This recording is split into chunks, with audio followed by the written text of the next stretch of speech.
80, tapi hati kita mau menyembah Tuhan malam hari ini. Amin. Sekali lagi beri tepuk tangan yang meriah buat Tuhan. Kita mau menyenangkan hati Tuhan malam hari ini. Kita tinggalkan segala pergumulan-pergumulan yang ada di dalam hidup kita.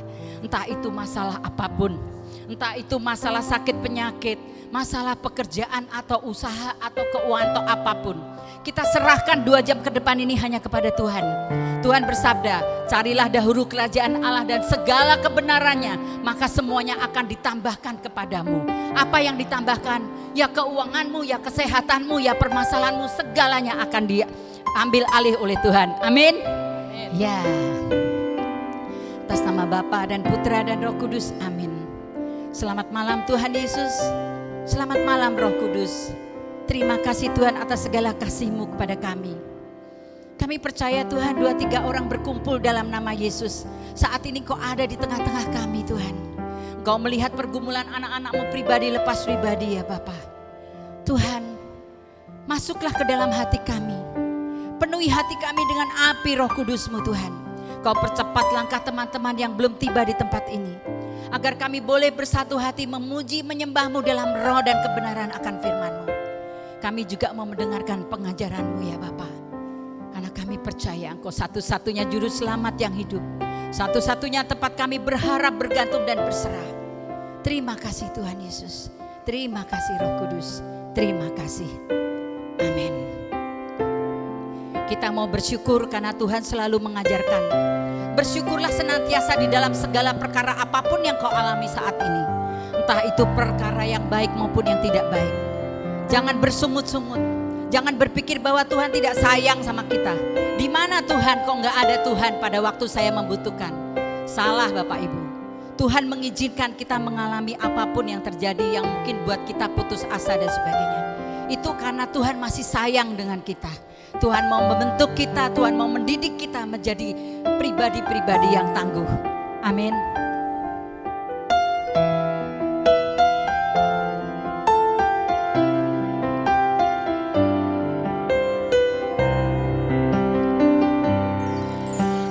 Bersyukur buat kasih-Mu menyelamatkan hidupku, oh Yesus, Tuhan dan Rajaku. Dengan apa akan ku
untuk bersekutu denganmu. Terima kasih Tuhan Yesus. Terima kasih Tuhan Yesus.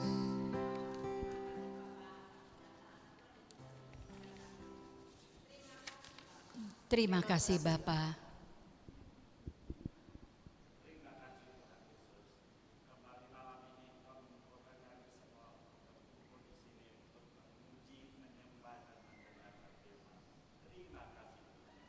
Terima kasih Tuhan Yesus. Terima kasih Tuhan Yesus, kalau pada malam hari ini dengan apapun, dengan segala bimbingan dan berkat-Mu, kami bisa datang ke tempat ini untuk memuji dan memuliakan nama-Mu. Terima kasih Yesus. Terima kasih Yesus.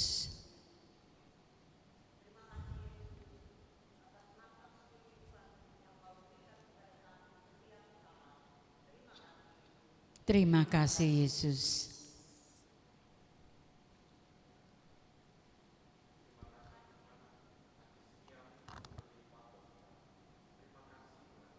Terima kasih Tuhan Yesus.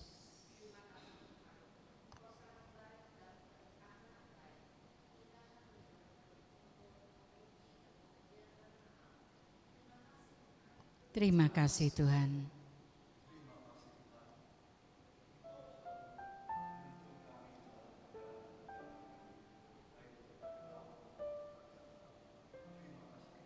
Terima kasih Tuhan Yesus.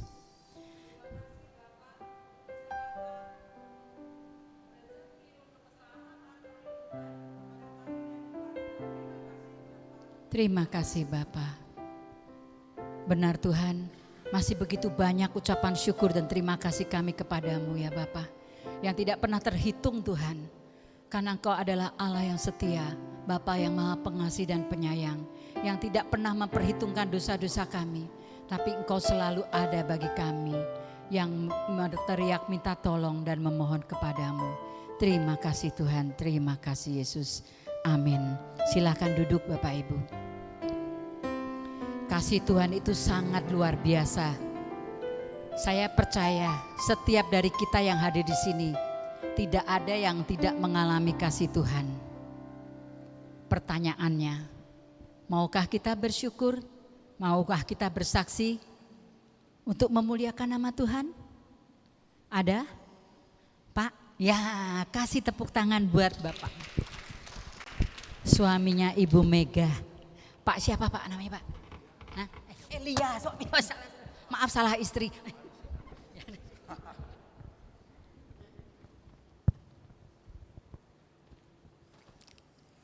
Bapak, Ibu, ya, saya ingin sharing kepada Bapak Ibu ya. Tapi sebelumnya mungkin saya hadir di depan Bapak Ibu, ada 2 orang yang memberikan motivasi saya untuk dapat bersharing ini. Ya, pertama khususnya istri saya Lia Amoy, yang saat ini dia lagi rosario di lingkungan.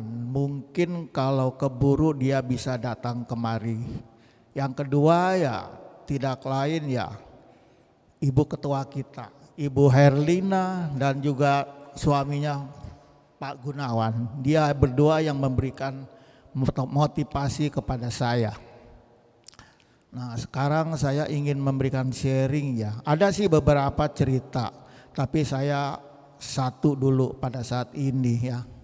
Sharing saya ini kejadiannya ketika pandemi.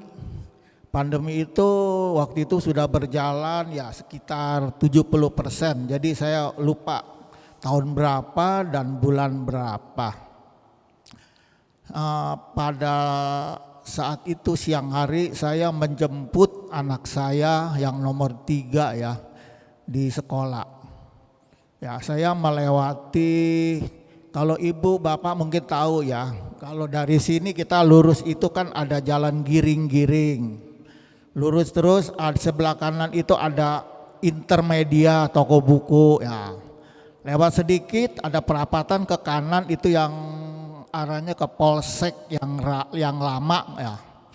Nah, di situ di depan saya naik motor, tapi di depan saya itu ada sebuah mobil box yang tertutup agak tinggi. Ketika dia lewat, saya juga mau lewat ke arah pos polsek itu. Ketika saya lewat, di depan saya dari arah Bolepat itu berlawanan, ada sebuah angkot Kopaja gitulah. Dia tidak ada penumpang, kosong. Larinya itu kurang lebih antara 60 gitu, karena yang saya lihat dia ngebut itu. Saya udah berhadapan, langsung saya ketabrak. Ketabrak itu saya terpental, tapi saya tidak, masih waktu terpental itu saya ingat, tapi ketika saya sudah jatuh di bawah itu saya udah nggak sadar, ya kurang lebih antara 3 menit sampai 5 menit. Dan ketika saya bangun itu kiri kanan orang sudah banyak itu, sudah mengelilingi saya. Dan saat itu mereka menanyakan saya, "Pak gimana Pak, Bapak sakit?" Dia bilang. Pada saat itu saya nggak merasakan sakit, ya kan. Sopir angkotnya juga ditahan sama orang-orang di sekeliling, ya kan. Dia bilang dibawa ke rumah sakit aja Pak, diperiksa. Saya lihat, aduh kasihan ini sopirnya juga. Saya bilang saya minta ini aja dah KTP-nya. KTP-nya saya lihat itu ada di daerah, tinggali di daerah Jakarta Utara, di daerah Koja. Nah udah, saya tahan, saya sebentar istirahat, saya melanjutkan jemput anak saya. Saya jalan pelan-pelan sampai di sekolah anak saya itu. Di situ ada bangku ya, bangku itu mungkin untuk orang duduk rame-rame, saya tiduran di situ. Anak saya sudah menunggu, dia bingung ngelihat saya. Ini kok papa kok kenapa datang tidur? Dia nggak sadar, tapi dia nggak mau nanya. Cuman saya tahu dia nih berpikir, dia ngelihat saya nggak ada luka, nggak ada apa. Kurang lebih ya sekitar 25 atau 30 menit baru saya bangun. Saya bilang, ayo kita pulang. Ya udah dia ikutin, nggak banyak ngomong. Saya jalan pelan sampai di rumah. Saya bilang sama istri saya, tadi saya kecelakaan, dia bilang. Tapi dia juga bingung ngelihat saya, nggak ada yang luka, nggak ada yang apa, sedikit juga nggak ada. Itu masa lalu saya tidur. Tapi ketika saya tidur, saya mau bangun, waduh itu berat sekali ibu bapak rasanya. Kenapa? Saya nggak bisa bangun. No. Jadi bergerak sedikit aja tuh udah susah, nggak bisa. Jadi bangun itu istri saya, anak saya, papa saya itu pun pelan-pelan. Karena kalau bergerak sedikit itu sakit sekali. Akhirnya anak saya yang nomor 1, ini perempuan, dia bilang, Mah, ini papa harus dibawa ke rumah sakit. Kelihatannya nih parah nih. Akhirnya malam saya dibawa ke rumah sakit itu di daerah Pulau Mas. Rumah sakitnya apa saya lupa. Di sana diperiksa dokter, pakai BPJS itu nggak bisa karena itu kecelakaan, jadi harus bayar tunai. Nah di situ istri saya minta di rongsen, ya kan, takut ada di dalamnya itu tulang-tulang ada yang patah atau bagaimana. Akhirnya di rongsen lah saya. Di rongsen hasil kurang lebih 1 jam atau 2 jam itu hasilnya baru ketahuan. Nah dokter datang, istri saya bilang, "Dok bagaimana dok suami saya?" Dokter kasih tahu, suami ibu saya lihat dari hasil rongsen itu tidak ada apa-apa. Loh kalau tidak ada apa-apa kenapa suami saya sakit begini dok? Dia segeser dikit aja sakit, dibilang. Akhirnya apa? Dokter bilang itu kena dari benturan. Jadi waktu jatuh itu mungkin suami ibu kena benturan di aspal. Oh jadi istri saya baru mengerti. Jadi dia punya urat-uratnya di dalam itu ada yang ya istilah memar-memar. Nah dokter kasih obat. Obat yang saya tahu itu obat terasa sakit, antibiotik. Nah, saya disuruh makan ya kan. Pada hari pertama waktu saya malam itu waktu siang itu kan saya tidur di kasur udah nggak bisa sakit ya. Saya malamnya tidur lagi di kasur, begitu juga sakit, nggak tahan, nggak bisa lah saya pokoknya untuk tidur kalau sudah tidur itu nggak bisa bangun. Akhirnya hari kedua sampai hari ke-7 saya tidur di bangku aja ya seperti beginilah, tidurnya begitu aja. Jadi saya nggak bakal bisa nyenyak. Karena apa? Saya takut bangunnya nggak bisa. Itu sakit sekali. Jadi itu urat-urat saya itu semuanya itu udah sakit. Sedikit aja udah bergerak udah sakit. Jadi nggak bisa.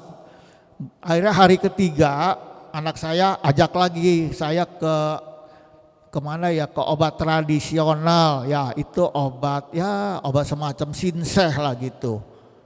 Sinseh itu di daerah Kelapa Gading juga itu ya kan. Dibawa ke sono,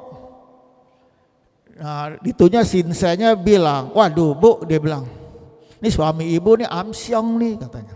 Dalamnya dia bilang, apanya yang amsyong dok? Ini kok, dia bilang, masalahnya kan istri saya kan sudah tahu beberapa hari yang lalu saya dibawa ke rumah sakit, nggak ada tuh yang dalam tuh luka, nggak ada, tulang nggak ada yang patah. Maka istri saya di situ dia juga marah sama itu sinsenya. Emang kamu bilang amsyong, apanya amsyong? Waduh, dia bilang dalamnya remuk nih katanya. Istri saya makin kesel aja, ini mau ngobatin apa mau nakutin sebenarnya. Saya lagi sakit aja saya juga ketawa dalam hati, tapi saya nggak bisa ketawa ya, sakit ketawa sedikit juga. Saya mah udah pasrah aja udah.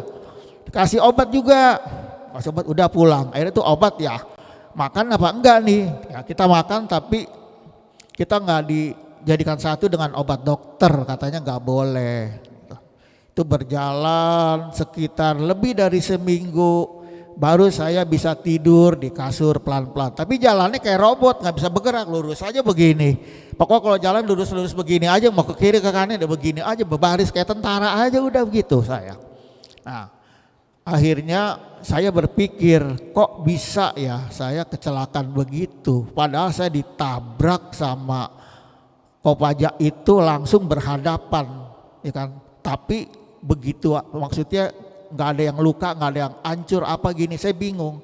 Dari situ saya berpikir ya kan, ini kalau bukan bantuan dari Tuhan Yesus, dari Bunda Maria, saya nggak mungkin bisa begini. Memang saya sembuh total itu hampir setahun, benar-benar sembuh total tuh hampir setahun. Tapi yang saya rasakan itu saya sangat bersyukur sekali. Karena ya saya yakin tanpa bantuan Bunda Maria, Tuhan Yesus, saya tidak akan bisa begitu. Biasanya karena teman saya yang saya tahu yang tinggal di Jakarta Utara itu di Pademangan, dia motor sama motor aja tabrakan 2 tahun dia baru bisa sembuh. Itu pun di ininya nih kakinya di sini itu udah patah, udah harus dioperasi. Maka saya di situ bersyukur kepada Tuhan, kepada Bunda Maria. Nah, apalagi anak saya yang pertama itu ya, dia pernah pergi ke puncak bersama sepupunya dan juga temannya. Ya, ada salah satu orang itu, teman itu orang pintar. Ini bukan dukun, orang pintar. Dia bilang, dia ngelihat anak saya gimana masa depannya yang baru beberapa minggu ini menikah. Kamu begini.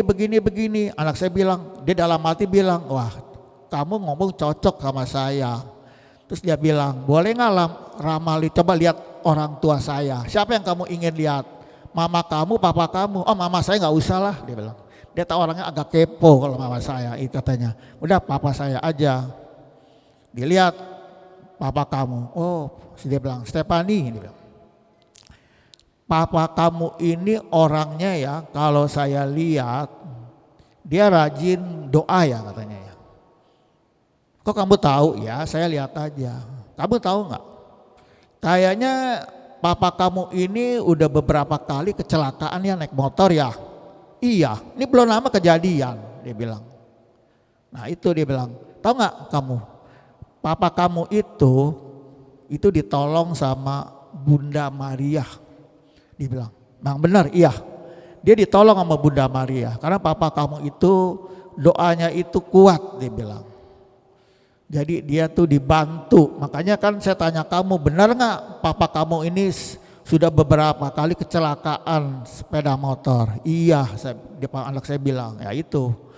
Pulang dari puncak, anak saya besok atau 2 hari cerita kepada saya waktu lagi santai, "Pak, Stefani mau cerita sama papa. Ya cerita apa? Dia bilang, papa katanya orang teman Stefani cerita, papa itu orangnya kan kuat doa. Papa kecelakaan beberapa kali, dia bisa tahu lupa. Dan juga papa dibantu sama siapa? Bunda Maria, dibilang. Pada saat dia cerita begitu, saya diam-diam aja, nggak istilahnya saya nggak ngambil keputusan. Tapi kalau pas malam lah sekitar jam 2, karena kalau saya itu doa biasanya ya antara jam 2 sampai jam 3. Akhirnya saya di situ berdoa kepada Bunda Maria, bilang begini begitu ya udah. Akhirnya saya percaya, semakin hari dari kejadian itu saya semakin bersemangat untuk berdoa karena saya ingat dengan bantuan yang di atas. Terima kasih Bapak Ibu ya. Terima kasih Pak Yohanes atas kesaksiannya luar biasa ya. Memang kita boleh berencana tapi Tuhan yang menentukan. Dan tiada yang mustahil bagi Tuhan, amin. Mari kita mau tanggapi kesaksian dari Pak Yohanes tadi bahwa waktu Tuhan adalah waktu yang terbaik bagi kita semua.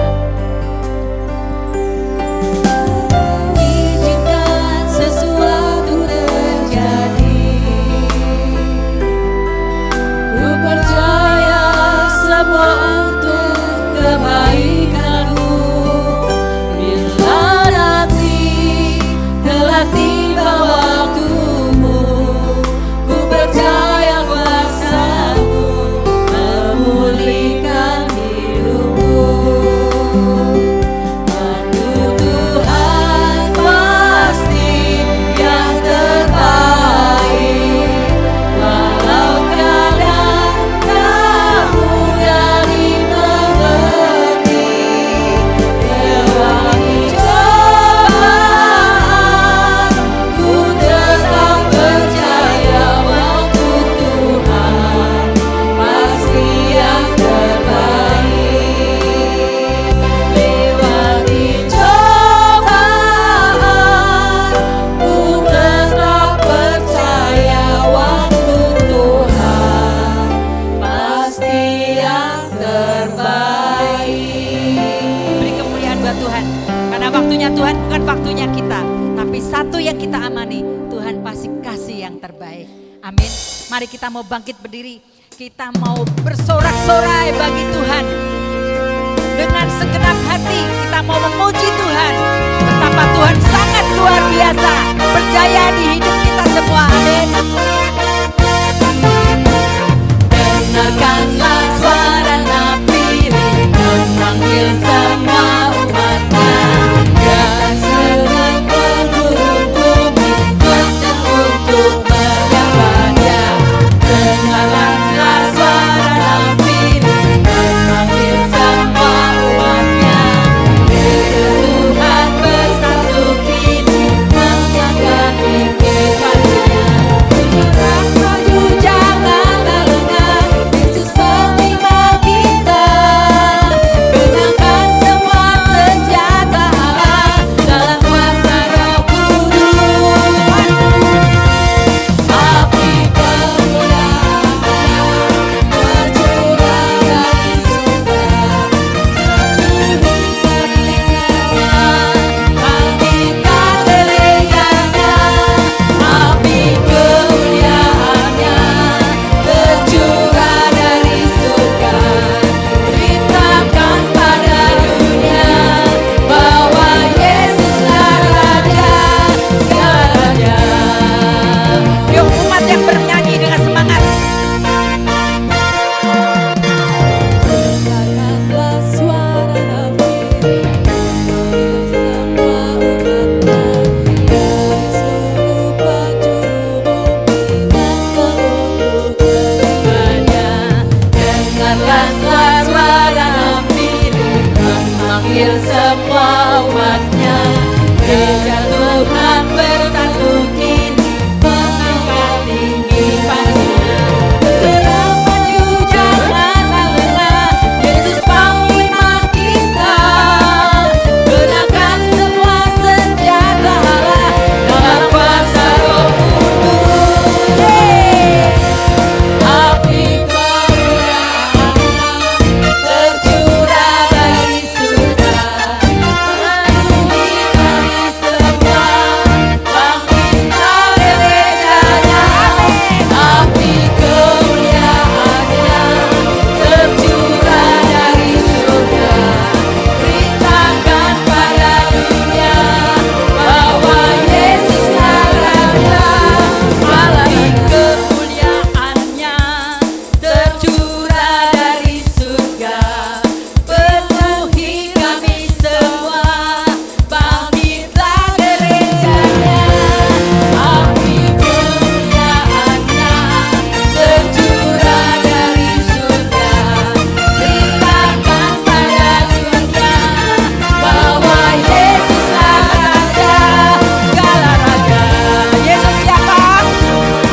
atas pujian anak-anaknya.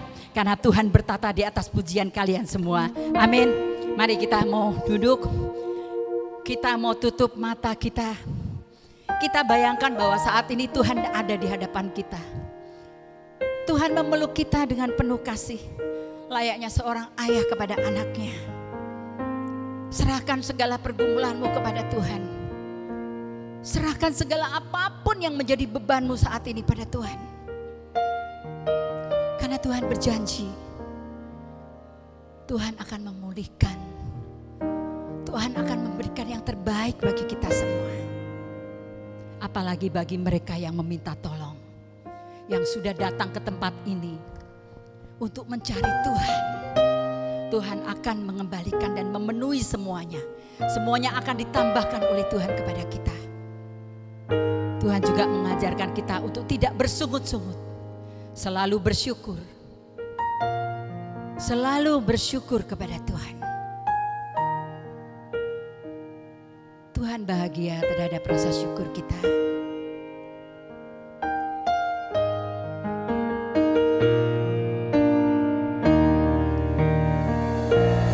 Kau sungguh indah tiada taranya, sungguh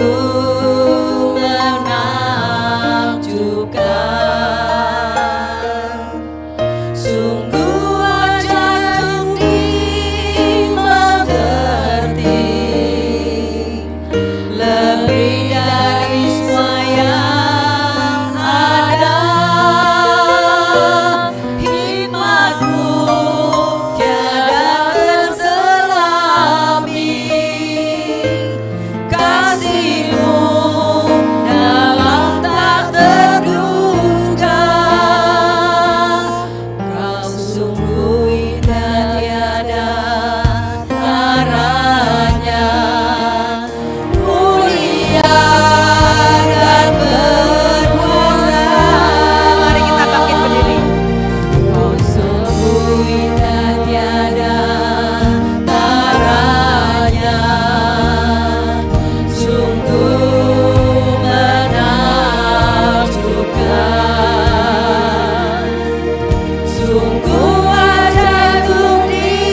Anak-anakku yang terkasih, aku sangat menyayangi kalian.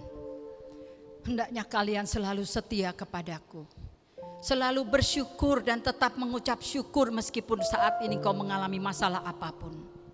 Tapi satu yang kau ingat, dalam ucapan syukurmu aku turut bekerja.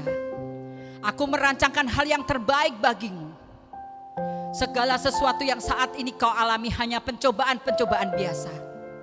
Tidak akan pernah melebihi dari kekuatanmu. Untuk itu kau janganlah takut. Ada aku yang akan mendampingimu sampai ke garis akhir. Terima kasih Tuhan.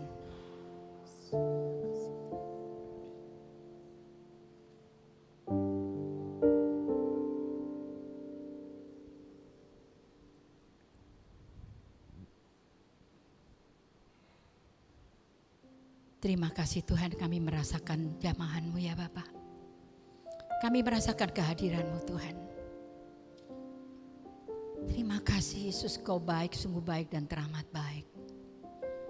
Tuhan, bajaklah hati kami yang degil, yang sombong dan juga yang tinggi hati ya Bapak. Hati yang keras dipenuhi dengan kebencian-kebencian dan dendam ya Bapak. Hati yang tidak pernah mau mengampuni dan mengasihi ya Tuhan. Bajaklah kami Yesus.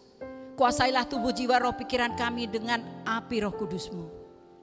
Masuklah ke dalam hati kami. Kini saatnya kami membuka hati kami lebar-lebar. Sampaikanlah firman-Mu ke dalam hati kami Tuhan. Kami percaya firman-Mu akan masuk ke dalam dan menetap di dalam hati kami dan boleh menjadi rema bagi kehidupan kami sehari-hari.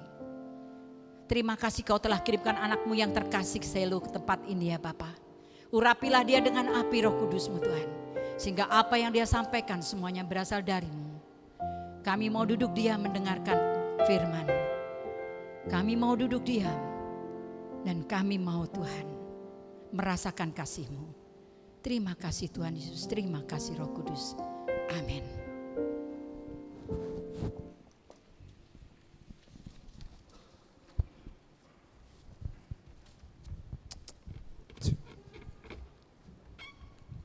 Puji Tuhan, selamat malam Ibu Bapak, sahabat-sahabat terkasih Tuhan, Shalom. Salam sejahtera di dalam kasih dan rahmat Tuhan kita Yesus Kristus. Semua baik? Semua diberkati Tuhan? Sehat? Asam urat aman? Kolesterol aman? Tekanan darah tinggi aman? Semua karena kasih Tuhan. Segala pujian, hormat dan kemuliaan bagi Tuhan. Puji Tuhan, malam hari ini kita akan merenungkan sama-sama sebuah tema yang sangat menarik dan saya sangat setuju sekali tema malam hari ini di mana dikatakan bagaimana kita membangun sebuah kebiasaan untuk mengucap syukur. Karena sekali lagi mengucap syukur itu adalah sebuah kebiasaan, sebuah habit dan harus dibiasakan. Nah untuk itu saya percaya panitia, tim di tempat ini mendapat hikmat dari Tuhan supaya bagaimana kita membangun sebuah pola atau kebiasaan untuk mengucapkan syukur. Dan saya akan mulai dengan sebuah cerita. Mungkin Bapak Ibu sahabat-sahabat terkasih Tuhan tahu seorang tokoh dunia yang namanya Mahatma Gandhi. Tahu?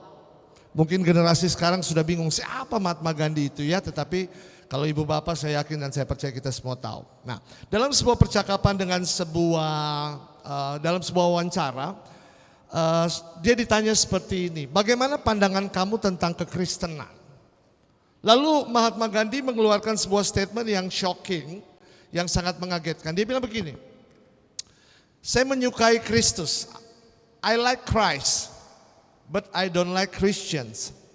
Saya menyukai Kristus, tapi saya tidak suka pengikut-pengikutnya. Lalu ditanya kenapa? Kenapa kalau kamu suka sama Kristus, kenapa kamu nggak jadi pengikutnya? Lalu Mahatma Gandhi bilang, sekali lagi saya sangat menyukai Kristus. Sebagai seorang pribadi dia adalah Allah yang layak puji disembah. Tetapi saya tidak suka dengan cara pengikut-pengikutnya menjalani kehidupan. Sahabat-sahabatku terkasih Tuhan, Ibu Bapak, sebagai pengikut Kristus kita harus memaknai sebuah pemahaman ini. Karena seringkali kekristenan hanya kita bicarakan waktu kita ada di ruangan seperti ini, di ruang doa seperti ini, dalam pertemuan-pertemuan persekutuan doa seperti ini, dalam perayaan syukur Ekaristi.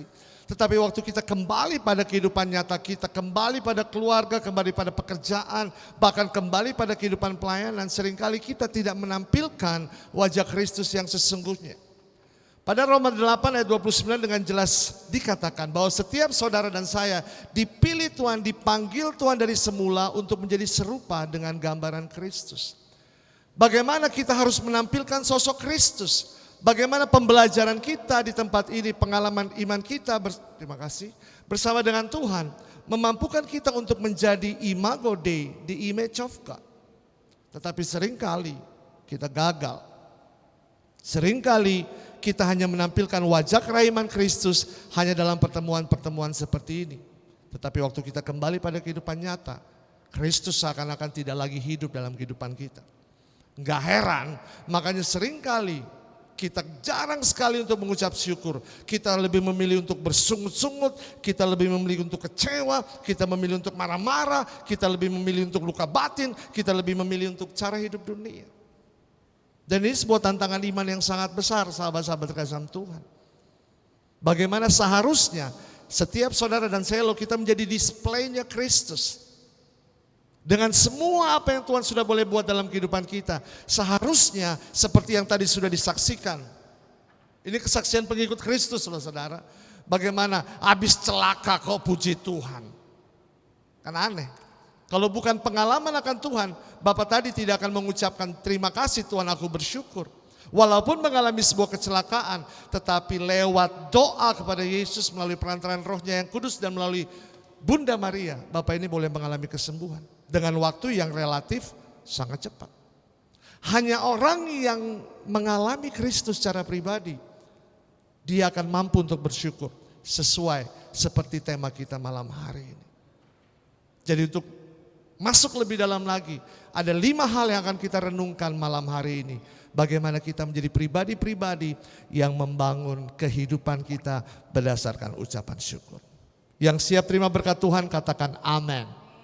Yang bawa kitab suci tolong dikeluarkan. Puji Tuhan, saya datang ke persekutuan doa karismatik Katolik yang katanya hafal ayat-ayat firman Tuhan. Kalau saya sih masih gak hafal ya, saya bawa kitab suci buku. Ada di depan, puji Tuhan. Nanti kita akan belajar sama-sama. Jadi 5 hal bagaimana kita dapat membangun sebuah kebiasaan untuk mengucapkan syukur. Poin yang pertama adalah kalau kita bayangkan ucapan syukur itu sebuah bangunan, harus ada pondasinya. Harus ada dasarnya. Karena kekuatan sebuah bangunan itu tergantung kepada kekuatan pondasinya. Dan kita percaya malam hari ini untuk dapat mengucap syukur, kita membangun sebuah kehidupan, sebuah pola kehidupan dan pondasinya harus kuat. Dan tidak ada pondasi lain yang lebih kuat selain daripada Ibrani 11 ayat 1. Iman adalah dasar dari segala sesuatu yang kita harapkan dan bukti dari segala sesuatu yang tidak kita lihat. Jadi ucapan syukur itu dibangun dengan pondasi yang harus sangat kuat. Saudara dan saya jika kita mau sepakat malam hari ini, wah saya mau jadi pribadi yang mau bersyukur, saya mau menjadi pribadi yang memuji dan memuliakan Tuhan senantiasa, pondasinya harus kuat dulu. Yaitu bicara tentang iman. Dan iman timbul dari pendengaran. Pendengaran akan firman Tuhan. Bukan kabar-kabar hoaks, bukan kabar-kabar burung, bukan sekedar berita-berita yang tidak benar. Tetapi iman kita timbul, iman kita dibangkitkan waktu saudara dan saya dengar firman Tuhan. Bagaimana kita mau dengar firman Tuhan kalau kita saja tidak bawa kitab suci? Tanya kanan kiri saudara, bawa kitab suci enggak? Enggak. Puji Tuhan. Bawa dong. Amin. Bilang kanan kiri saudara, minggu depan bawa kitab suci Bu, Pak bawa kitab suci minggu depan. Satu keluarga bawa satu lah. Bagaimana iman yang mau timbul kalau kita tidak mau mencari kehendak Tuhan, tidak mau mencari Dia? Saya katakan mencari Dia secara pribadi. Karena Yohanes 1 jelas katakan pada mulanya adalah firman dan firman telah menjadi manusia dan Dia tinggal bersama dengan kita. Siapa firman Allah yang hidup? Yesus. Bagaimana kita dapat mengalami dia secara pribadi kalau kita tidak mengenal pribadinya, tidak mengalami pribadinya? Bagaimana mau mengalami kuasanya kalau kita tidak tahu dia, tidak kenal dia, dan tidak memahami karakternya seperti apa? Tidak ada cara lain untuk mengenal Yesus selain daripada firman Tuhan. Tidak ada cara lain. Jadi bangun hidup kita berdasarkan firman Tuhan. Gak usah cari-cari yang lain. Gak usah sibuk cari yang lain. Bangun diri kita. Bangun pondasi sesuai dengan firman Tuhan. Dalam Injil Matius ada satu perikop yang bicara tentang dua macam dasar. Ada yang ingat ceritanya? Jadi ada yang mau mendirikan sebuah bangunan. Tetapi bangunan yang pertama pondasinya bicara tentang pondasi yang sangat tidak kuat. Dibangun di atas pasir. Lalu ada orang yang kedua, kondisinya sama ibu bapak. Ada badai, ada hujan, ada topan, ada masalah, sama kondisinya. Tetapi anehnya orang yang kedua, karena dia membangun rumahnya dengan pondasi batu yang kuat, mau ada hujan kek, mau ada badai kek, mau ada tantangan kek, mau ada banjir kek, bangunan yang kedua tetap kuat. Karena pondasinya kuat, yaitu firman Tuhan. Kenapa kadang kita susah sekali mengucap syukur? Karena kita tidak punya pengalaman yang hidup. Kita tidak mengenal Tuhan. Kenapa kita seringkali bersungut-sungut, bahkan seringkali kita ngomel sama Tuhan. Tuhan, kenapa saya sudah doa, tetapi Tuhan gak jawab doa saya? Tuhan, kenapa saya sudah melayani Tuhan, tetapi kok begini ya keadaannya? Kenali Yesus. Lewat kuasa firman. Lewat pengalaman iman bersama dengan Tuhan Yesus. Saudara dan saya akan melihat bahwa penyertaan Tuhan adalah baik adanya. Dari semula telah Kau tetapkan hidupku dalam tangan-Mu, dalam rencana-Mu Tuhan. Rencana indah. Terima kasih Tuhan bagi masa depanku yang penuh harapan. Semua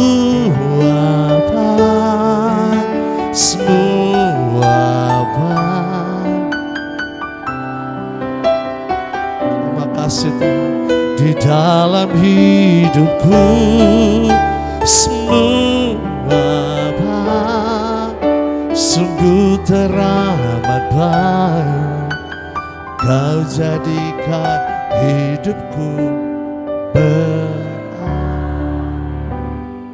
amin saudaraku. Kenali dia, alami dia lewat kuasa firman-Nya. Kita gak bisa tahu siapa dia, kita tidak pernah tahu karakternya, bahkan kita gak bisa mengalami janji-janji Tuhan kalau kita sendiri gak tahu apa janji Tuhan dalam kehidupan kita. Nah gimana mau tahu janji Tuhan kalau kita tidak sibuk untuk mencari dia lewat kuasa firman. So iman timbul dari pendengaran akan firman Tuhan. Tuhan, itu yang pertama. Pondasi kita harus kuat. Nah waktu kita mengalami pengalaman iman bersama dengan Tuhan, ada satu hal yang harus kita perbaharui. Apalagi lewat kuasa firman, Yesus sudah menjanjikan bahwa kepada saudara dan saya akan menerima kuasa jika Roh Kudus turun atas setiap kita. Dan kita akan menjadi saksi Tuhan kemana? Yerusalem, Yudea, Samaria, bahkan sampai ke ujung-ujung bumi. Dan kita percaya lewat kuasa firman kita juga sudah diteguhkan, kita dirahmati lewat tanda kehadiran Kristus lewat sakramen baptis, bagaimana di dalam diri kita dipenuhi oleh kuasa Roh Kudus. Dan syukur kepada Allah, hari ini kita dihidupi dan disemangati dengan spiritualitas pembaharuan karismatik Katolik.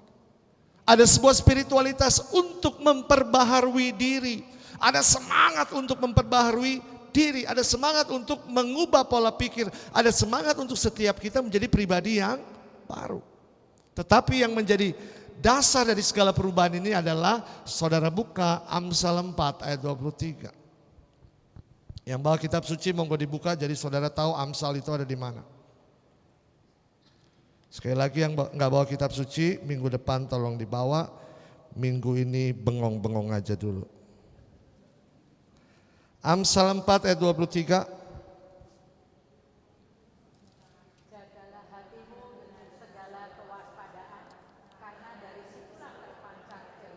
Sekali lagi kita baca bersama, 2, 3. Jagalah hatimu dengan segala kewaspadaan untuk dapat memiliki kehidupan yang bersyukur. Hati saudara, hati saya juga harus dipenuhi ucapan syukur. Karena dari hati kita terpancar kehidupan yang bersyukur. Rasul Yakobus katakan gak mungkin dari satu mata air itu keluar air yang jernih dan air yang pahit. Pasti salah satu. Artinya apa? Yang keluar dari hati kita bersumber dari pengalaman iman kita bersama dengan Tuhan. Makanya ada lagu pujian katakan, jagalah hati, jangan kau nodai, jagalah hati. Oh, bukan agamanya, ya gak apa-apa kalau gak tahu, wajar. Lentera hidup ini. Supaya kita bisa memancarkan kehidupan yang mengucap syukur, pastikan hati kita pun bersyukur. Nah, dari mana kita bisa bersyukur? Dari poin yang pertama tadi, kita kenal siapa Yesus, kita tahu janji-janjinya, kita mengimani dan mengamini setiap perkataan yang keluar dari mulut Yesus dan iman kita dibangkitkan. Maka waktu iman kita dibangkitkan, maka terjadi pembaharuan yang dikerjakan oleh Roh Kudus, maka hati kita pun diperbaharui. Tentunya by proses. Enggak ada yang instan. Semuanya harus melalui proses. Makanya aneh sekali kalau kita menghidupi spiritualitas pembaruan karismatik Katolik, tapi kita masih simpan luka batin. Yang punya luka batin katakan amin. Enggak ada yang ngaku. Di PD lain banyak. Di tempat ini enggak ada. Amin. Enggak ada satu. Sahabatku terkasih dalam Tuhan, sekali lagi ini penting. Rahmat pencurahan Roh Kudus kita tidak secara otomatis kita langsung mengalami pembaruan. Harus mengalami sebuah proses dan tentunya ada niat dari dalam diri kita untuk dapat berproses dan diubah. Dan itu harus dimulai dari hati kita. Tidak mungkin hati kita yang penuh dengan umpatan, rasa marah, hati yang nyinyir, hati yang kecewa, mulutnya akan mengucap syukur. Andai pun mulutnya mengucap syukur, itu lip service saja kok. Karena apa yang ada di sumbernya seharusnya keluar lewat perkataan. Jadi hati-hati sahabatku terkasih Tuhan. Jangan hanya kita terpesona dengan karunia-karunia Roh Kudus. Syukur kepada Allah kita dirahmati oleh karunia-karunia Roh Kudus. Tetapi ingat spiritualitas kita dimulai bukan langsung karismatik pembaharuan. No, tetapi pembaharuan dulu. Bagaimana dengan firman Tuhan yang menjadi pondasi iman kita? Kita diperbaharui.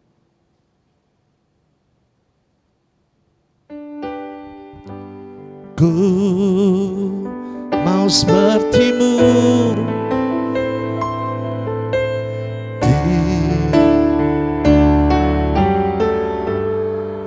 Stop. Yakin mau jadi seperti Yesus? Halo, yakin? Yesus punya pengkhianatnya loh. Yesus punya Yudas Iskariot. Mau punya pengkhianat dalam hidupmu? Mulai diam.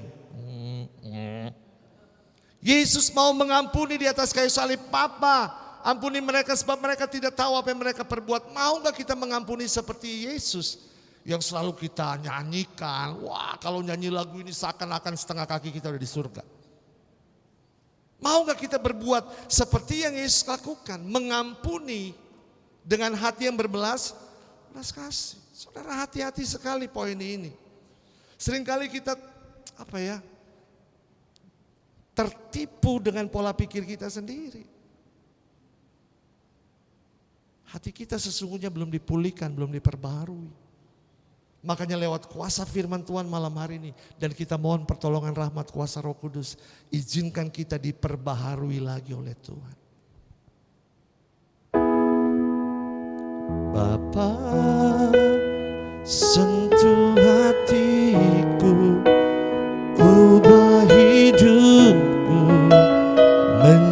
Dia bagai emas yang murni, Kau membentuk.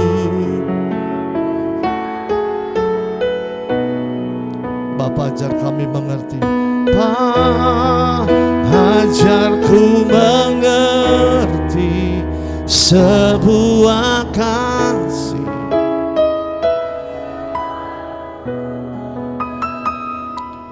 bagai air mengalir yang tiada.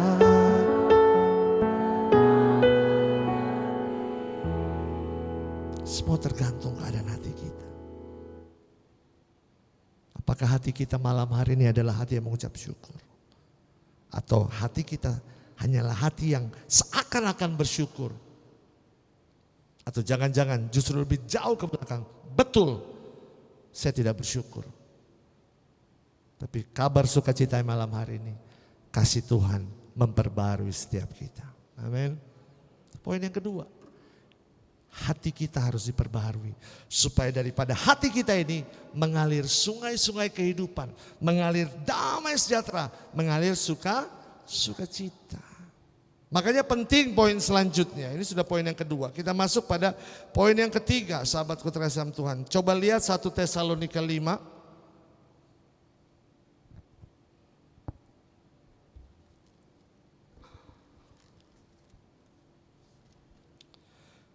Satu Tesalonika 5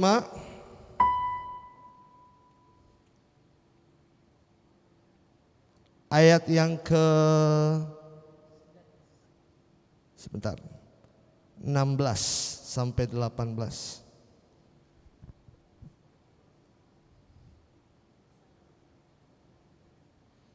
Satu Tesalonika 5 ayat 16 sampai 18. Yang sudah dapat katakan amin. Ya udah ada di depan ya, jadi aminnya cepat. Oke, poin yang ketiga kita akan bicara ini. Baca sama-sama, bersukacitalah. Amin. Kenapa kita perlu bersukacita, saudara? Kalau saya tanya malam hari ini, kenapa kita perlu bersukacita? Ada alasannya enggak? Halo? Hati yang gembira adalah obat. Amin. Yang lain? Saudara jangan lihat saya takut melihat mata kamu ini. Jawab aja. Kenapa kita perlu bersukacita? Dan situ dikatakan senantiasa, bersukacitalah senantiasa bicara tidak dibatasi oleh waktu, tidak dibatasi oleh kondisi, tidak dibatasi oleh situasi. Artinya di dalam segala hal saudara dan saya harus bersukacita. Dan kalau saya tanya kenapa kita perlu bersukacita, jawabannya apa? Halo? Bersyukur untuk apa? Sebutkan satu aja, kalau dibilang segala banyak pasti. Nafas kehidupan, puji Tuhan. Yang lain. Kenapa kita perlu bersukacita? Ya, baiknya apa, Tante Sasa? Kesehatan yang prima, nggak sakit-sakit. Satu jawaban lagi. Yang jawab selalu ibu-ibu, bapak-bapaknya kemana? Karena bapak-bapaknya udah kesaksian, jadi yang jawab ibu aja. Kenapa kita perlu bersukacita? Jawabannya jelas, karena Yesus sudah mati buat saudara dan saya. Karena kematiannya di atas kayu salib, Dia angkat kita menjadi berharga di mata Tuhan dan di mata manusia. Dan karena penebusannya, Dia bukan Allah yang mati, tetapi Dia Allah yang bangkit untuk berikan kita kemenangan. Itu alasan kenapa saudara dan saya perlu bersukacita. Bukan karena kita diberkati, bukan karena kita mendapat jawaban dari doa-doa kita, tetapi hal yang harus kita tanamkan.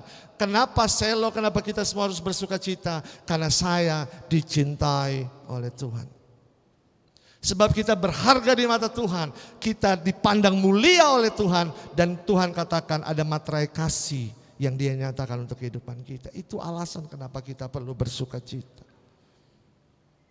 Lewat firman-firmannya, lewat janji-janjinya, lewat hati yang diubahkan oleh kuasa Roh Kudus, kita bisa meresponi segala sesuatunya. Sukacita, bersyukur, itu respon kok saudara. Respon dari apa yang sedang terjadi dalam kehidupan kita. Boleh gak kita gak bersuka cita? Itu pilihan. Boleh gak kita gak bersyukur? Itu pilihan. Tetapi di dalam Kristus, setiap kita yang sudah memiliki pengalaman dan pengenalan, yang tahu bahwa kita dicintai, kita dihargai, kita dirahmati, kita diberkati, bukan hanya bicara apa yang kita terima, tetapi mujizat yang terbesar yang sudah dinyatakan, yaitu keselamatan. Itu yang harus kita syukuri, Ibu Bapak, sahabat-sahabat kasih dalam Tuhan. Sebab bukan dengan kuat dan gagah kita, tetapi karena kasih karunia Tuhan yang begitu besar dalam hidup kita. Bukan dengan barang fana Kau membayar dosaku, dengan darah yang tiada noda dan celah, tiada noda dan celah. Bukan dengan emas perak Kau menebus diriku, oleh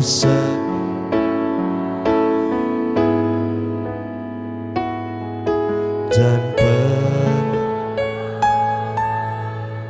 Saudara, kalau saudara buka kitab suci saudara dalam Efesus 1 ayatnya yang ke-7. Di sini firman Tuhan jelas katakan, sebab di dalam Dia dan oleh darahnya kita beroleh penebusan, yaitu pengampunan dosa menurut kekayaan kasih karunia. Ada kasih karunia yang Tuhan berikan buat setiap kita. Kasih karunia dalam terjemahan bahasa Inggris dikatakan mercy and grace. Mercy adalah kita tidak layak menerima semua ini, tapi Tuhan layakkan. Kita gak layak kok terima keselamatan ini karena setiap kita telah kehilangan kemuliaan Allah dengan berbuat dosa.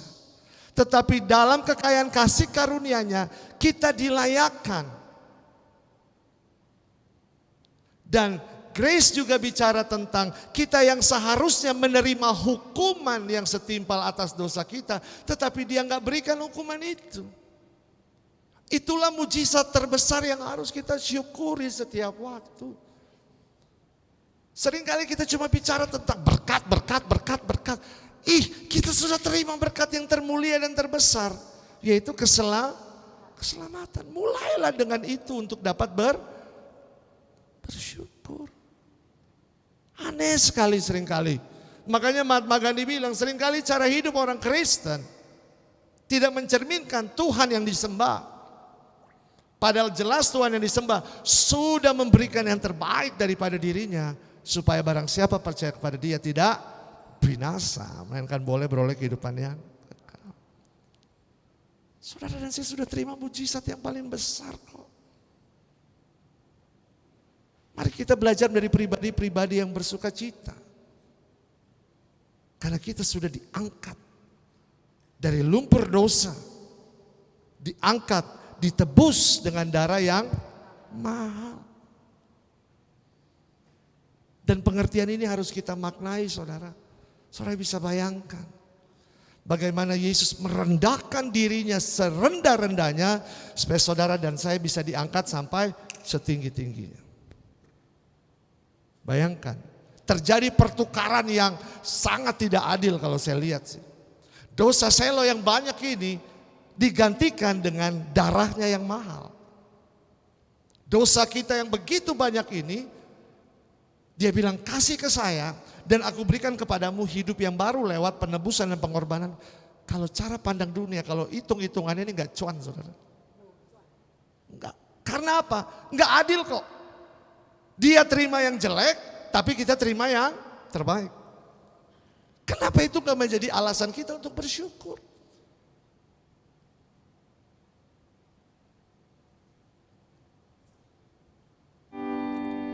Karena salibmu ku hidup, karena salibmu ku menang. Engkau yang berkuasa,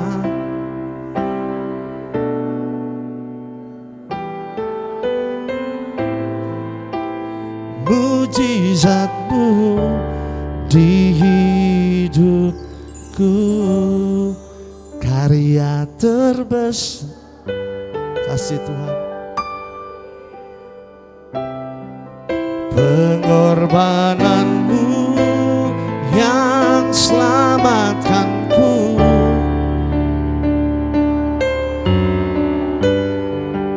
yang tak ternilai dan ku miliki dan ku hargai.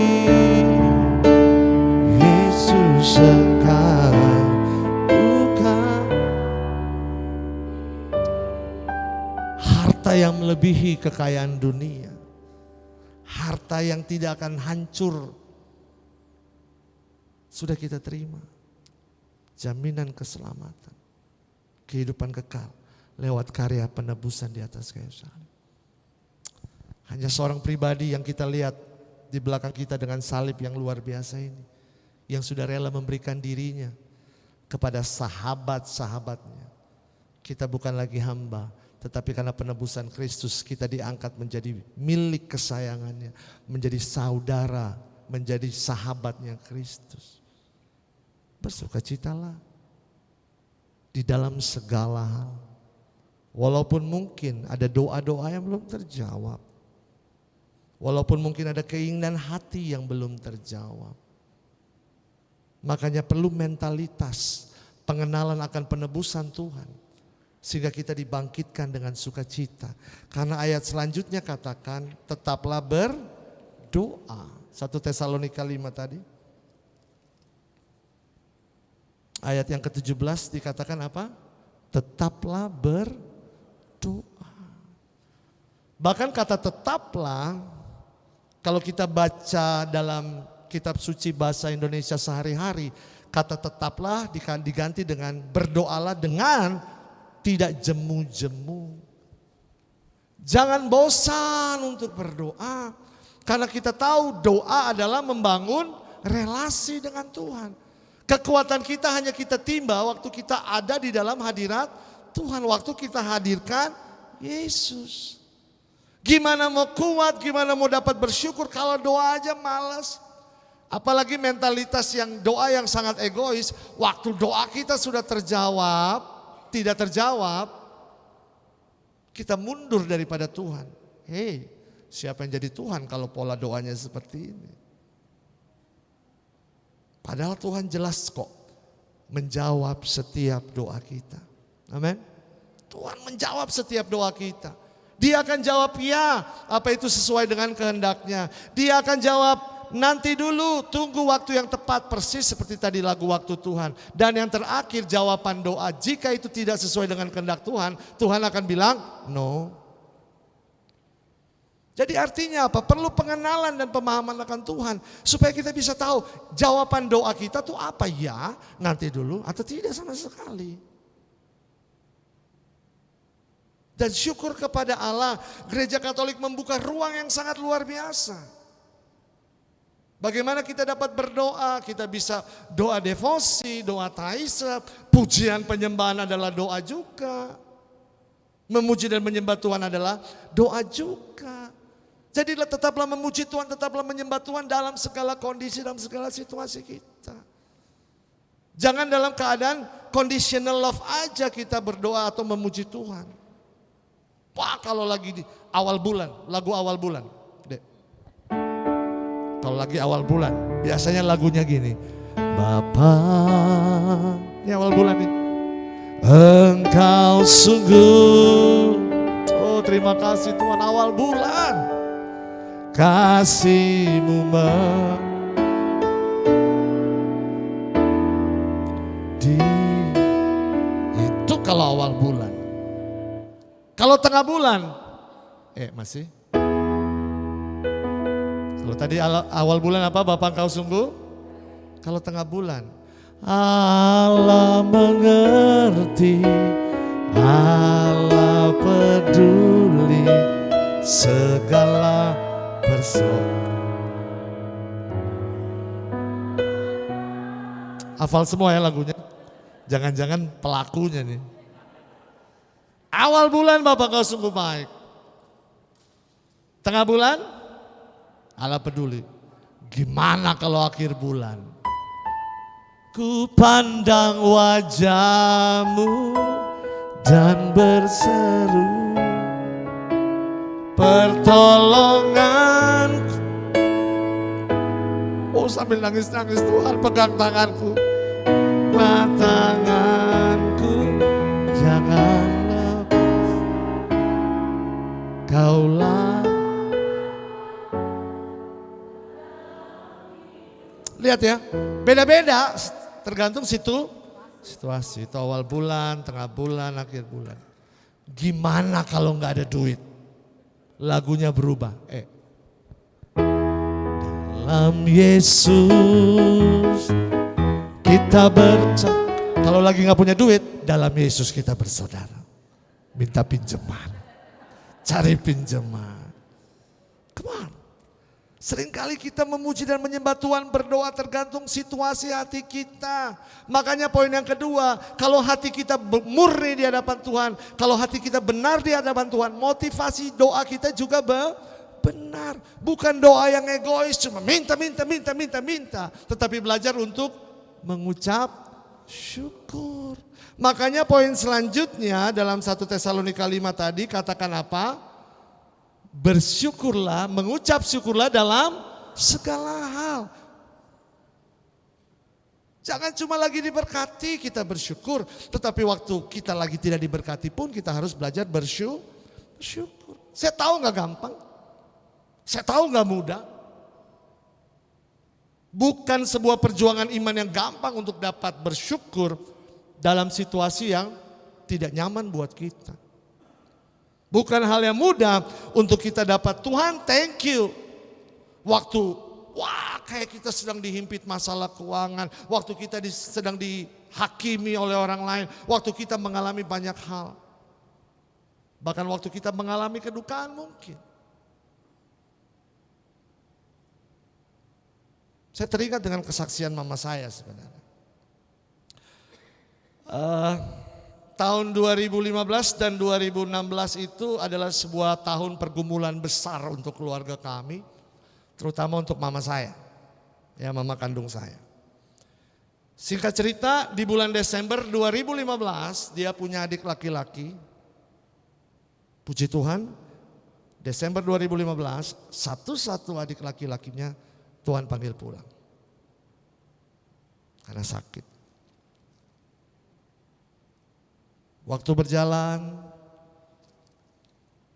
1 Juni kalau nggak salah 2016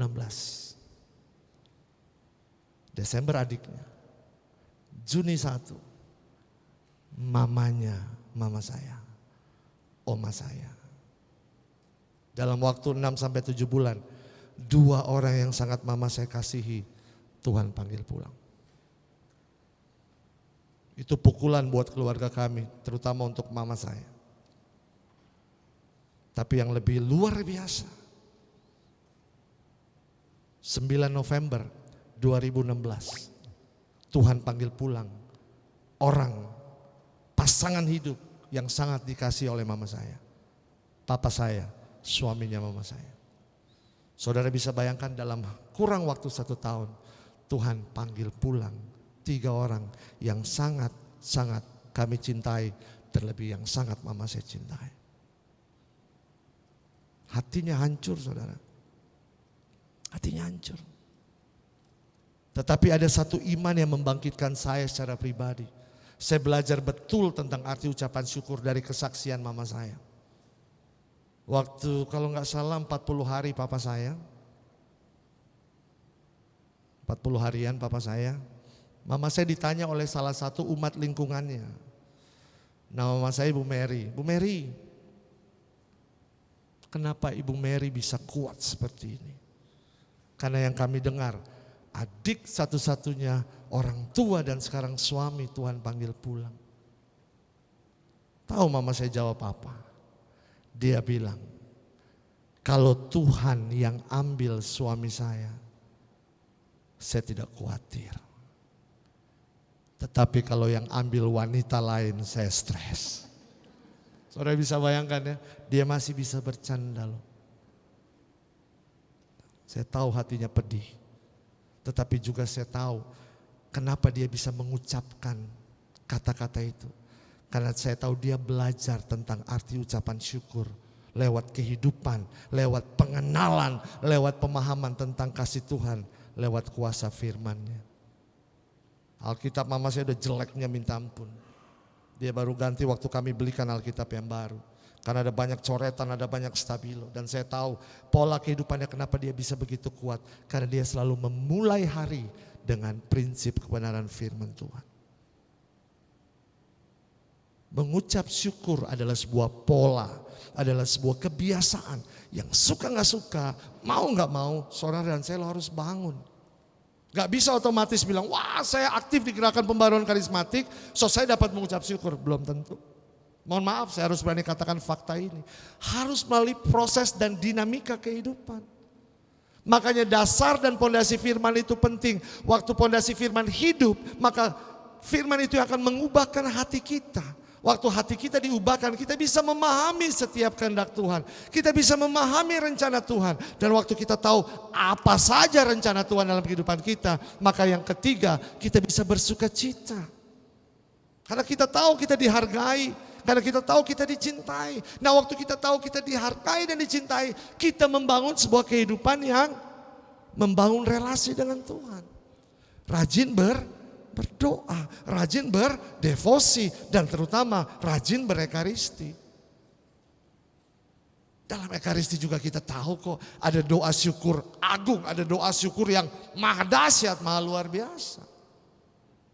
Enggak ada doa yang melebihi doa syukur agung dalam tradisi liturgi dan beriman kita. Nah waktu kita dapat membangun kehidupan itu, maka firman Tuhan katakan, mengucap syukurlah dalam segala hal. Sebab itulah yang dikehendaki Allah. Allah gak minta apa-apa saudara. Allah punya segalanya. Allah cuma menghendaki satu aja. Salah satunya adalah bersyukur. Bersyukur yang Tuhan mau.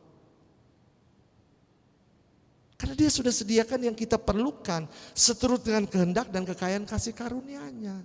Kenapa kita nggak bisa melihat itu dengan ucapan syukur? Kenapa seringkali kita masih paksa-paksa Tuhan? Seringkali kita minta sesuatu yang bahkan melebihi apa yang kita pikirkan.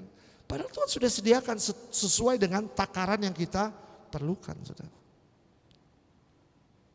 Membangun kebiasaan bersyukur itu sesuatu yang harus saudara dan saya miliki.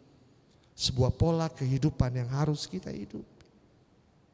Karena itu yang dikehendaki Allah. Iman yang teguh, hati yang dipenuhi oleh kuasa Roh Kudus. Sehingga kita bersuka cita, selalu berdoa. Dan yang terakhir mengucap syukur di dalam segala hal. Ini adalah 5 hal supaya saudara dan saya bisa membangun kehidupan yang bersyukur.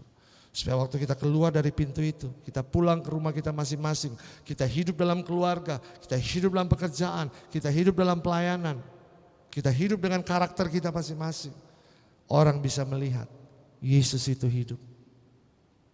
Dan Yesus hidup, gak harus kita tunjukkan dengan wah baju Kristen yang tulisannya Yesus segala macam. Waktu kita bilang terima kasih Tuhan, aku bersyukur Tuhan. Bahkan hal yang simpel, puji Tuhan, saya baik malam hari. Puji Tuhan, di tengah apa yang saya alami, saya tetap mengalami Tuhan. Puji Tuhan, puji Tuhan, puji Tuhan. Itu adalah langkah iman kita, langkah awal kita untuk dapat mengucapkan syukur. So ibu bapak, sahabat-sahabat kasih Tuhan, mari miliki 5 hal ini supaya kita bisa membangun kehidupan yang penuh dengan ucapan syukur. Nomor 1, saya lupa ya, firman. Membangun dengan pondasi firman yang kuat. Membangun diri, mengubah diri, memperbaharui diri dengan firman yang kuat. Yang kedua, waktu firman mengubahkan dan memperbaharui, maka ada hati yang baru. Pola pikir yang baru tentunya. Nah, dengan pola pikir yang baru, hati yang baru, saudara dan saya dibawa masuk pada 3B. Yang pertama, bersukacita. Yang kedua, berdoa. Dan yang ketiga adalah mengucapkan syukur atau bersyukur. Sebab itulah yang dikehendaki Allah. Puji Tuhan, kita tundukkan kepala dan kita satu di dalam doa. Ku mau selalu bersyukur, selalu bersyukur. Kau Tuhan yang setia, yang selalu menopang. Ku mau selalu bersyukur, selalu bersyukur. Kau Bapa-Ku yang setia. Ku mau selalu bersyukur. Kami bangkit berdiri di hadapan-Mu Tuhan, dengan tangan yang terangkat ke surga. Setia yang selalu menopang. Ku mau selalu bersyukur. Bapa-Ku yang, ini doa kami. Ku mau selalu bersyukur, selalu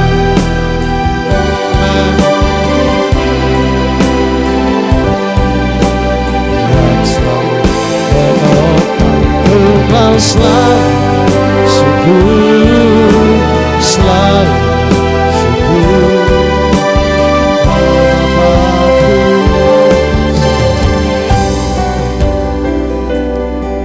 Roh Kudus, Engkau lihat tangan-tangan kami yang terangkat malam hari ini dalam hadirat Allah yang kudus. Ini kerinduan kami untuk membangun sebuah kehidupan yang penuh dengan ucapan syukur. Sebuah kehidupan yang tidak dikontrol oleh ego kami. Sebuah kehidupan yang selalu memandang dengan iman kepada kerahiman-Mu yang berbelas kasih. Sehingga kami memiliki hati yang baru untuk merespon setiap kejadian yang Tuhan nyatakan sesuai dengan rancangan damai sejahtera-Mu. Engkau lihat tangan-tangan kami yang terangkat. Engkau tuntun kami ya Roh Kudus, untuk belajar terus bersukacita, untuk selalu berdoa, tidak dengan jemu-jemu, dan tentunya bersyukur dalam segala hal, karena itulah yang Kau kehendaki dalam hidup kami.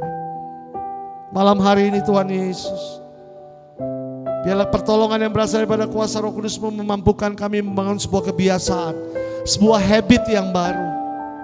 Supaya apa yang keluar dari mulut kami berasal dari hati kami yang sudah dipulihkan dengan rahmat Roh-Mu. Sehingga ucapan syukur boleh terus keluar. Pikiran yang bersyukur boleh terus kami nyatakan. Dan terutama karakter yang selalu bersyukur, itu yang boleh terjadi dalam hidup kami. Dan malam hari ini Tuhan, izinkan kami yang sudah terima janji firman-Mu. Kami mau mendoakan saudara yang ada di sebelah kiri kami. Kami mau menumpangkan tangan kami mau berdoa untuk saudara yang ada di sebelah kiri kami Tuhan. Sebelah kiri saudara, tumpangkan tangan, ada yang sebelah kirimu. Tumpangkan tangan saudara. Doakan supaya dia memiliki kehidupan yang punya pondasi firman yang kuat. Doakan supaya dia memiliki hati yang baru. Supaya dapat bersukacita, bersyukur, dan tetap berdoa. Doakan saudara yang di sebelah kiri saudara.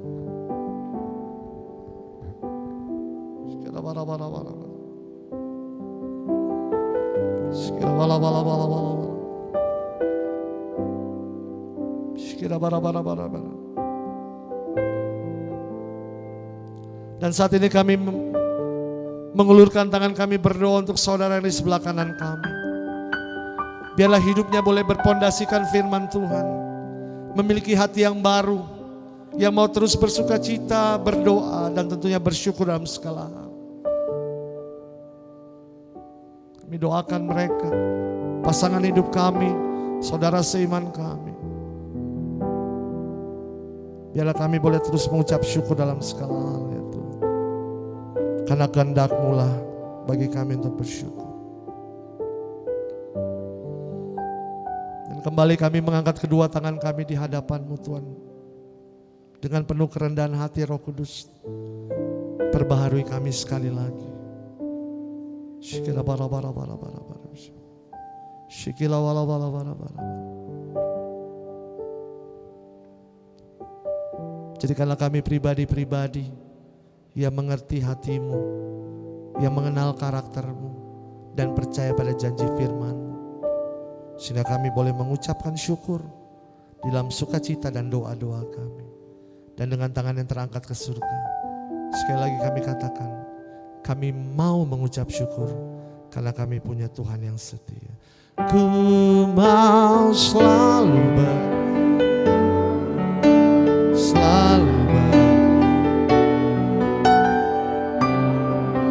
yang setia, yang selalu menopang.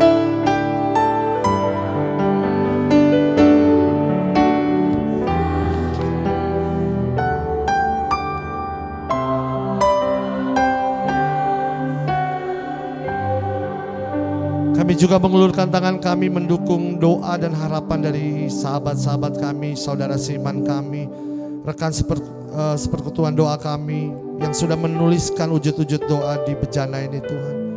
Engkau yang paling tahu, Engkau yang paling mengerti, Engkau yang paling mengenal setiap pribadi yang sudah menuliskan doa maupun yang belum sempat menuliskan doa. Tuhan, kami mengucap syukur karena kami punya Allah yang tidak pernah memandang hina kami.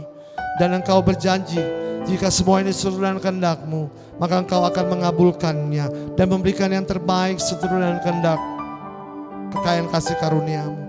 Dan Tuhan, ajar kami juga belajar untuk setia melihat bahwa jawaban-jawaban yang Tuhan beri adalah yang terbaik. Walaupun mungkin itu nanti dulu ataupun tidak sama sekali.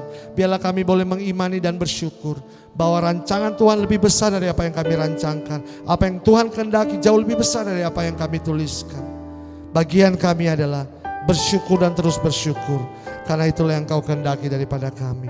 Maka Tuhan, terimalah ucapan syukur kami yang kami naikkan dengan penuh pujian. Ku mau bersyukur selalu.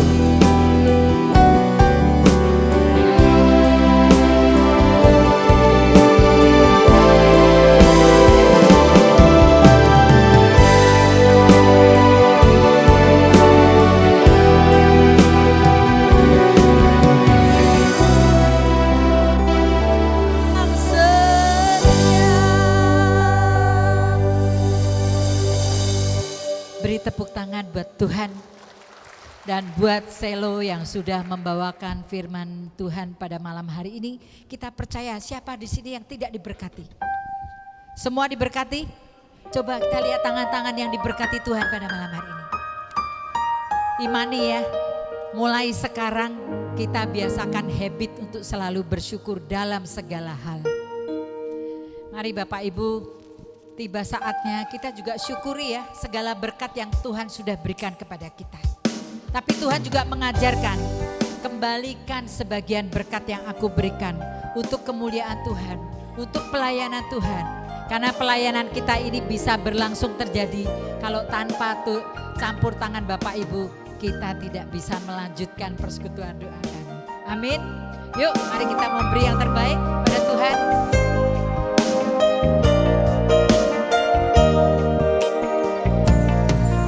Masuk baik-Mu ya Tuhan, membawa persembahan sebagai rasa syukurku padamu, untuk cinta dan penghormatanmu. Tuhan, inilah milikku, ku bawa semua padamu.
Shalom, selamat malam Bapak Ibu.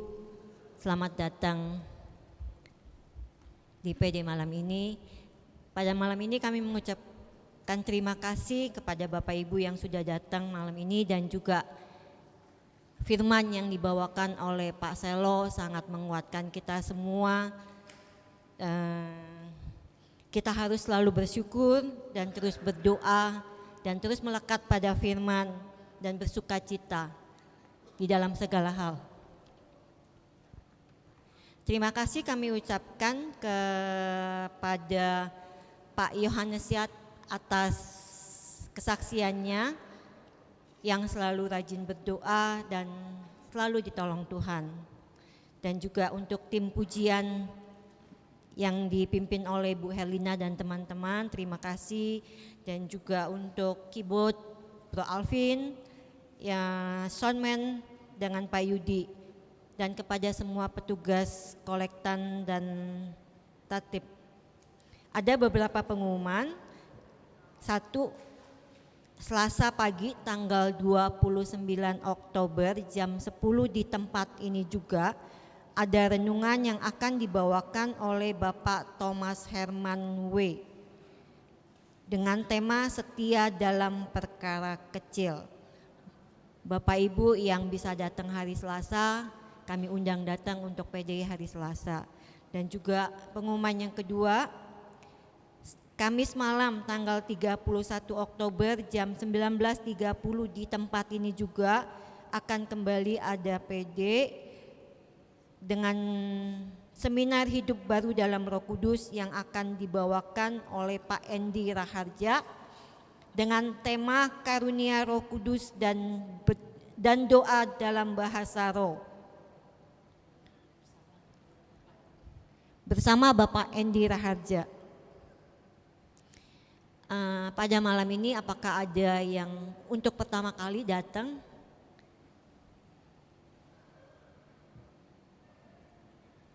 Kalau ada, kami mohon berdiri biar kita bisa saling berkenalan. Tidak ada ya, semuanya stok lama. Oke, terima kasih, selamat malam, Tuhan memberkati kita semua, amin. Terima kasih Bu Tuti. Mari Bapak Ibu, kita mau tutup persekutuan doa pada malam hari ini. Kita mau bangkit berdiri, kita mau berterima kasih, Tuhan begitu baik sudah melawat kita pribadi lepas pribadi. Ya Bapa yang maha baik, terima kasih Tuhan. Kami percaya Tuhan firman yang Kau taburkan pada malam hari ini tidak pernah akan sia-sia dan boleh masuk ke dalam tubuh jiwa roh pikiran kami dan boleh menjadi rema bagi kehidupan kami. Tuhan, kami berdoa buat seluruh umat-Mu ya Tuhan, baik yang sudah hadir maupun yang tidak. Mereka yang mungkin mengalami sakit penyakit atau masalah keuangan atau pekerjaan atau usaha atau apapun Tuhan. Berilah kami semua setitik harapan Tuhan dalam menghadapi pencobaan-pencobaan ini. Karena kami tahu Engkau tidak pernah meninggalkan anak-anak-Mu jatuh tergeletak sendirian. Tapi Engkau akan memberikan yang terbaik bagi kami. Tuhan, kami berdoa juga bagi pemerintahan yang baru dilantik. Khususnya Presiden Prabowo dan Gibran ya Bapak dan seluruh jajarannya. Kau izinkan semua terjadi Tuhan. Lewat pemilu yang mungkin tidak berkenan di hati-Mu atau apapun. Tapi kami percaya Tuhan Kau akan melawat bangsa dan negara ini. Sehingga transformasi besar-besaran akan terjadi. Pertobatan massal besar-besaran juga akan terjadi ya Bapak. Kirimkan pada kami Tuhan, Ketua DPRD atau Gubernur DKI atau siapapun Tuhan. Mereka yang takut akan Tuhan. Mereka yang tulus dan jujur dalam melayani bangsa dan negara ini. Sehingga kami boleh menjadi bangsa yang negara yang adil makmur. Segala korupsi diberantas Tuhan, segala ketidakadilan juga diberantas. Tuhan, kami percaya dalam tangan-Mu akan ada kemenangan-kemenangan. Dalam tangan-Mu akan ada perlindungan ya Bapak. Kami dibebaskan dari jajahan baik orang-orang negara asing atau bangsa kami sendiri ya Tuhan. Karena Engkau yang akan memuliakan bangsa ini ya Bapak. Engkau yang akan memerdekakan bangsa ini Tuhan dari segala kesulitan-kesulitan apapun. Kami serahkan seluruh pergumulan kami dan keluarga kami masing-masing ke dalam tangan-Mu. Terjadilah segala sesuatunya sesuai Engkau kehendaki Tuhan. Kami juga berdoa bagi Selo ya Bapa. Berkatilah dia di dalam segala perkara apapun yang dia lakukan. Entah itu pekerjaannya, pelayanannya, keluarganya, rumah tangganya atau apapun Tuhan. Jadikanlah Selodupa yang harum. Jadikanlah dia terang dan garam dan cahaya bagi sesama yang dilayani. Terima kasih Tuhan Yesus. Terima kasih Roh Kudus. Tuhan memberkati kami semua sekarang dan selama-lamanya. Amin.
Terima kasih, Tuhan berkati, sampai ketemu lagi.